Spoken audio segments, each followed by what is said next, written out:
Hello there and welcome back to Satisfactory. Yes. We're back on good old Satisfactory, ready for, well, pretty much the same day, because I was recording these last two back to back for Friday. But we're back on here, back on our modded playthrough, and if you'd like to know what those mods are, the mod list is down in the description section of the video, along with a link to Satisfactory Mod Manager, so you can download and install mods for yourself. Yes. Okay. But yeah, we're back on here. Going to be doing another 30-minute episode, or around 30 minutes thereof, maybe, possibly. But yeah, apologies for that. I know they're going to be short this week, or not this week, but the last two. But yeah, at any rate, I hope that you guys are looking forward to the weekend. Going to be having a good weekend. Um, But yeah, the reason that these episodes are going to be shorter, they're only going to be about 30 minutes, around the 30 minutes or so, is because I have been extremely exhausted with this car, and yes, I do have pun intended there. Doing this car project has made me exhausted all week. Um, it has taken quite a long time to get this car done, and it's been whooping my butt. But you should see the car. The car is in worse shape. Yeah, it's actually pretty good shape.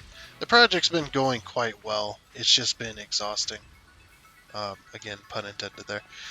A little bit. Um, but yeah, we're gonna be, like I said, going to be doing 30-minute episodes. So again, apologies for that. But yeah, if I have trouble with English or thoughts or whatever's going on, it's just I've just been so exhausted. So we're gonna try and knock out the last episode of the week for this week before I pass out. uh, it's just one of those things. So yeah, just gotta deal with it basically. There really is no way around it. Um, you just gotta do what you gotta do, man. See, that should be the correct spot, right? Yeah, just do it that way. Now we'll just run this across here. And whatnot. But yeah, so last time we had completely reworked, or not completely, but mostly reworked the rod factory. Got some materials as well. But yeah, reworked it so that it's a little bit shorter so that we can fit more floors because we need 70 machines. So it's going to be quite insane for a little bit to get everything hooked up. So, we need a floor hole. So that's what we're going to be doing today, is continuing along with this project.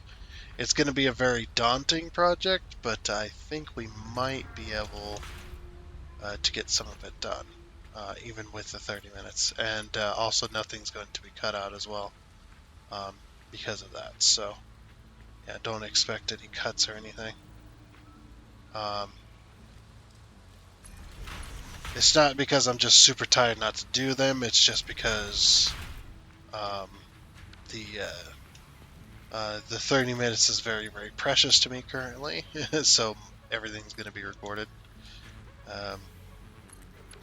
But again, it's just one of them things. We just have to deal with it essentially. But that is okay. We are doing somewhat okay-ish. Yep. Let's go ahead and go up to the next floor. So yeah, that's how I decided to connect the rods, was just run the belt along the ceiling. Because we had to cross over our intake because of the way the machines are facing, but that's alright. We have dealt with it. Okay. Connect that to there.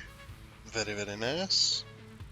So that's going to be our rods outgoing that way. Okay, now we have I think we've completely done this. Okay, so the middle of the machine is on this, And then it's... Actually, is it even centered on the foundation? No, it's not centered on the foundation. Oh, I didn't center these. Oh, how interesting. It's like slightly in a little bit. Get rid of that ladder there. Get it out of our way. Huh. I mean, it is what it is, right? Did not expect that. Oop. That's my ladder. What the? Where am I now? I am extremely exhausted. I try.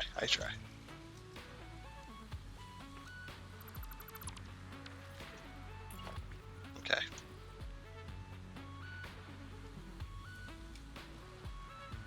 So we're gonna do it like that. We're gonna leave one space so we can kind of reference stuff, and we can middle click stuff as well.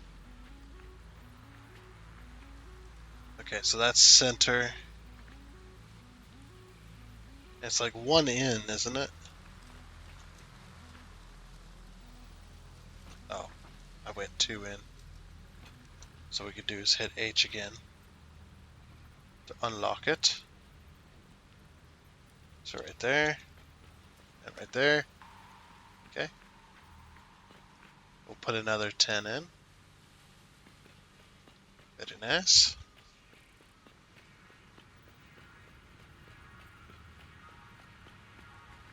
And then this one's going to end like right here. Hold down our P key to separate them. Very nice. I think we got it. Yep, that looks correct. Okay. I'm just going to cover this. Just needed to reference it for the machines because I placed those machines like way back and whatnot. But yeah, so I guess I'll tell a little story about this car too, this car project for those of you who don't know. So I've been working on this car project for a bit over a week now.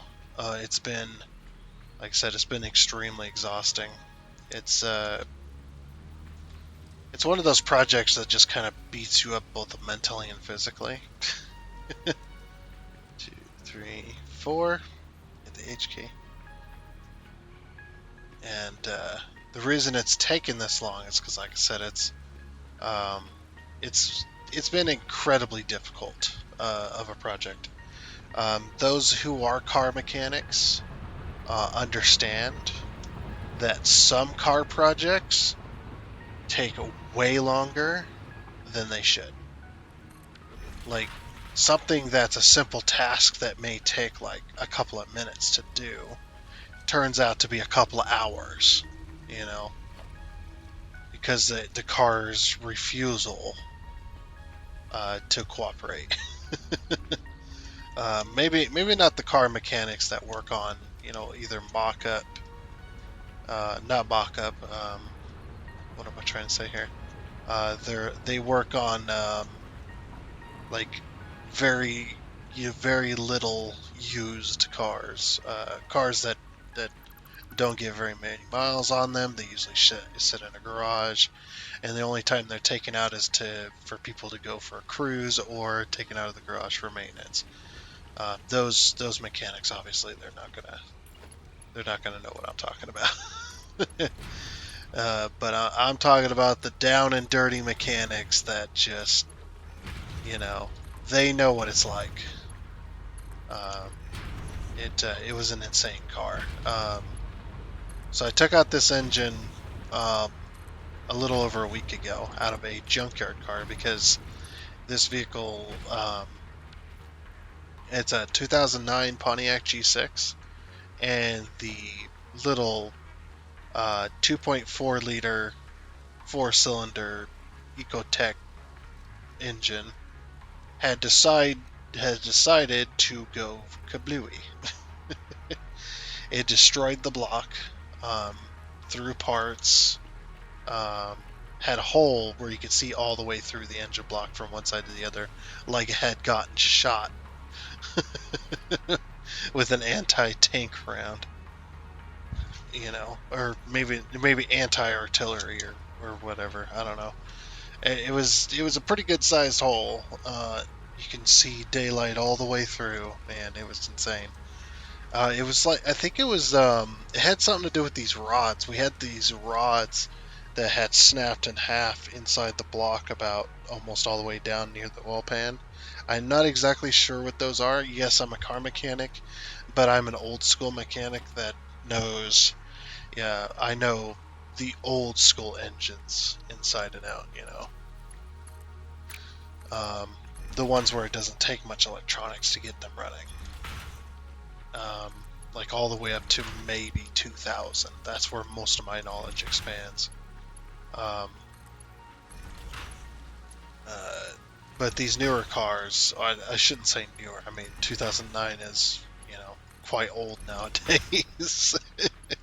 I still say newer as well. It's definitely an old school mechanic way of thinking right there, is to just say that. Um, but yeah, I'd gotten this. The car's engine just went kablooey. It had oil, it had coolant, didn't overheat, was not really ran hard at all. Um, it just went kablooey. And I hear this is actually kind of a common thing on these little inline four motors. For some reason, they just go kablooey. I never really looked into it too hard. Um, but yeah, it had these rods that were like in half. Um, I don't know if it had something to do with it was something to do with the VVT system or what. The timing chain was just a mess. The timing chain was a mess, um, and whatnot. So yeah, I have no idea what went kablooey, but something went kablooey. And basically, so these blocks are aluminum cast. I believe that's what it's called. It's aluminum cast. So, I mean iron or whatever, uh, like the old cast blocks as well. It wouldn't matter. Um, Once you get a hole in the block or a big old, a crack or whatever. Uh, hold on. H, is that where I want it? No. H, is that where I want it? No. What the?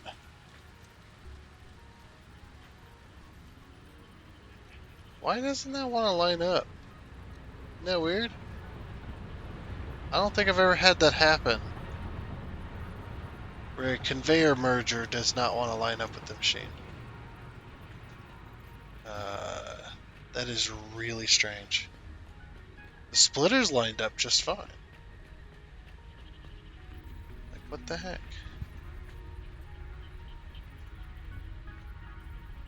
2, 3, 4. H. Okay. But yeah, it doesn't matter. And since that's aluminum cast, especially that block in the spots where the holes had appeared, um, it shattered like glass in those spots. It's pretty insane what had happened. Oh, you bastard! You absolute bastard of a game! I pressed the wrong button. Yeah, it doesn't want to line up with this one. It's weird. I guess I have to go to this end and start again. So, and rather than trying to find another vehicle, we decided we were going to try and save it. 1, 2, 3, 4. H. 3. 10. Okay, I got to be real careful about my key presses this time. And so we're just like, okay, well, we called around to a few different junkyards where you can basically. So these junkyards, if you don't know, you can go out to these junkyards and if you can pull the part off, you can buy it, and they usually go for fairly cheap. I mean, the motors, usually go for about $400 to $500. A little bit more if you want the accessories on it as well, but um, yeah, about costed us about I think 380 for it, um, for a junkyard motor. So one of the things you're looking for if you're looking for a motor to get one of these junkyards, there's a few little tips that you can actually go through and check for on one of these motors, to check and see if the motor's good. There's a few things that'll be a telltale sign um, that the motor is no good, or that there's something severely wrong with the motor, and it was an abandoned car. Basically, is if the car that you're looking at has no damage whatsoever, it wasn't in a wreck. That's a very good telltale sign that the car was abandoned because of mechanical problems, either transmission or engine. Um, so that's your first sign. Now the car that we pulled the engine out of did not have any body damage either, so it was an abandoned car. Um, but I have a very good reason for pulling the engine out of it. Because I was just like, oh, this has the engine in it, and I was just like, it doesn't have any body damage though. It's probably mechanical failure, more than likely engine. And then I looked underneath the car, and there was the pans, the liquid pans for both the engine and the transmission are aluminum, and they're not the bendable aluminum, but they are the hard cast aluminum. So if you hit something and it hits those either one of them pans or both of them, they shatter like glass. So they're done. And I looked underneath there, and the transmission pan had a big old chunk taken out of it, and the car didn't look like it had been there very long because it was still leaking transmission fluid. So the car had not been in that junkyard very long, maybe a week at the most. So I got to looking at it. I'm just like, okay, yeah, the transmission pan, they hit something bad. They must have ran over something on the highway or whatever, and just they hit that transmission pan and just massive hole in it. So I'm like, okay, there's my clue that the engine was running at the time, because how could they have ran over something to smash the transmission pan that badly? Big old chunk taken out of it, and scratches all up on it and stuff like that. If the engine wasn't running, obviously I'm not going to know the state of the engine, how well it was running from that, but I can at least tell that the engine was running at the time of the car being abandoned. And that's how it ended up in the junkyard. So that was my first clue. Second clue is take out the spark plugs. That's your next little tidbit, is to take out the spark plugs. We need power lines. Power Mark 1 poles. But yeah, take out the spark plugs. The spark plugs will tell you, they'll give you an insight on how well the engine was running. Like if you pull out a spark plug and it's got oil, it's soaked in oil where the little electrode is on the bottom. If that is soaked in oil, move on to another engine. That engine's no good. That means the piston rings have failed, more than likely, unless the engine has damage, like internal damage, like it blew up. But more than likely, it's going to be, it has, maybe I should do that instead. Yeah, we'll move the pole back one. I think that's where the poles are, down below us as well. But yeah, if there's oil on it, move on to the next engine. More likely that has either, like I said, internal damage, or the piston rings have failed, which means that it was burning oil, because the oil was getting past the piston rings. Could have been a head gasket failure too. That's also possible. But yeah, it's burning oil, and it was the spark plugs just saturated in oil.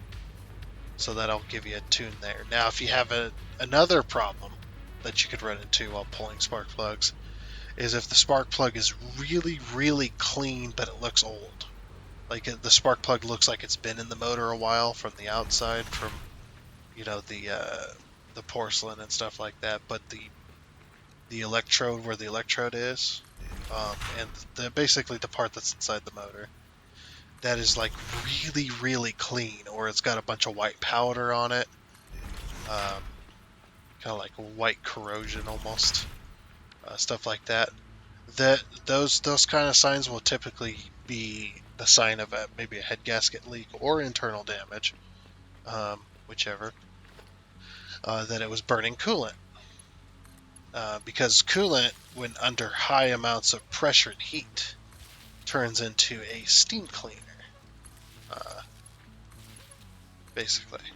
Um, so that's a good way of telling. There, it'd be like, oh, it was burning coolant, so more likely I'm going to have to do a head gasket replacement on this, or it could have internal damage, like a cracked head or cracked block, maybe a cracked cylinder wall, something like that. Which that stuff just non-repairable, so you can move on to another engine. The next thing you do is once you've checked all your spark plugs, put all your spark plugs back in the motor. If your spark plugs look good, put them all back in the motor, tighten them back up as if you were putting them in, getting ready to start the engine. Just put them in there just like that. And then take a wrench or a ratchet, a big old massive ratchet, whichever you can get on the crank pulley, or the crankshaft pulley, or the harmonic balancer. That's another name for it. Well, the harmonic balancer and the crankshaft pulley. But basically, it's going to be the biggest pulley where all the belts go, or the one belt goes, the serpentine belt, if you only have the one. But yeah, that's where all the belts are going to go. It's going to be the biggest pulley, the biggest round thing that has usually a center bolt on it. And you're going to find something that fits that bolt, and you're going to turn the motor over by hand. Obviously, it's not going to start because it has no battery. They don't have batteries in them. In those cars, they sell the batteries, as well as all the coolant, or all the fluids are usually drained. But yeah, turn that motor over. If it's relatively easy to turn over, but it's kind of hard sometimes, every now and again, and usually that'll be accompanied by some air that you hear. That means your engine's building compression, and that means the pistons are usually good or good enough. The piston rings are good enough. The head gasket seal is good enough. The valves are opening and closing. That's what the air noise is. Oops. So the air noise, when you're turning a motor by hand and it's not running, you're just turning it over with a wrench or whatever, and you hear that psh noise. Basically, what that means is that I think I've been Control Ving everything. But yeah, that basically just means that the exhaust valve opens and lets all the pressure out. And it's not going to be super easy to turn over with the wrench, but it's going to be somewhat easy. Ish, like it's going to turn over. If the motor won't move, if that won't turn either direction, then that motor locked up and that motor's no good. Or if you turn it, it's just super easy and you can pretty much spin it by hand and you don't hear any compression noises. You're turning it and turning it, and you're just like, man, it's just so easy. Unless you're like a super beefcake, usually you're not going to get a motor that turns over that easy. So, be aware of that. That just means that it's not building compression, which usually would be accompanied by like oil on the spark plugs, or just any kind of signs like that could make or break you from all the hard labor you have to do. Yeah, that could be one thing as well. So, just a few things to look out for. Definitely look out for a bulged out oil pan, like if it's got a metal oil pan. just kind of your standard tin or whatever oil pan. If it's got a bunch that look like something exploded on the inside of the pan, it threw shards, or it's got holes. Definitely get away from that as well. Just anything that looks off, basically. So yeah, back to this car. Actually looking for this. But yeah, back to this car. It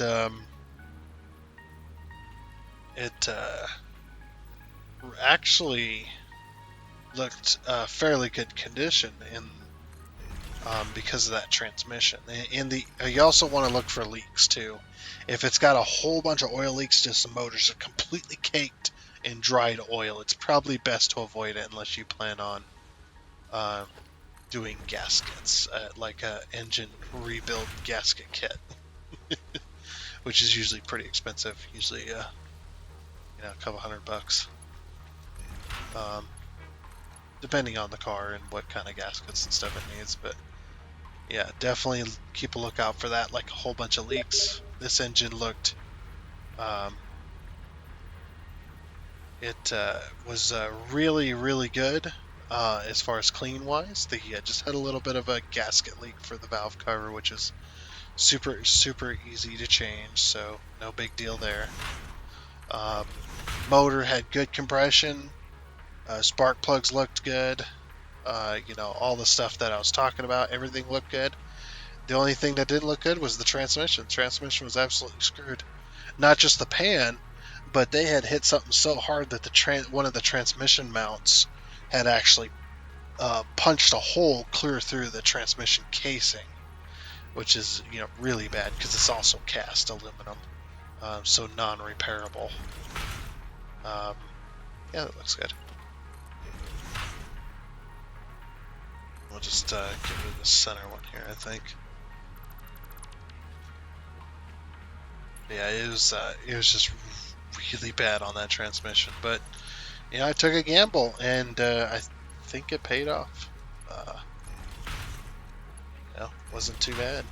All right, we gonna get iron to the second floor? Yeah,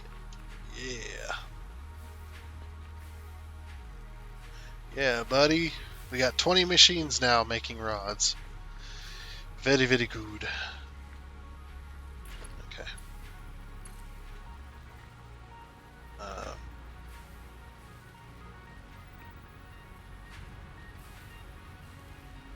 I think it was like right here ish.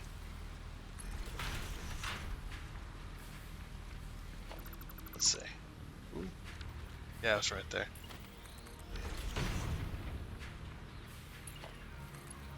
Just carry that across. Where did I put this one at? Right in the middle. Okay. Good. Got it. Yeah, really, really good motor. I think. Into whatnot.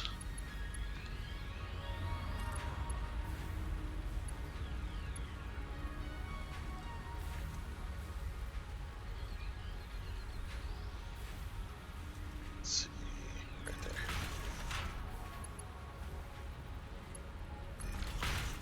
there. And down she goes. Okay, we should have rods as well.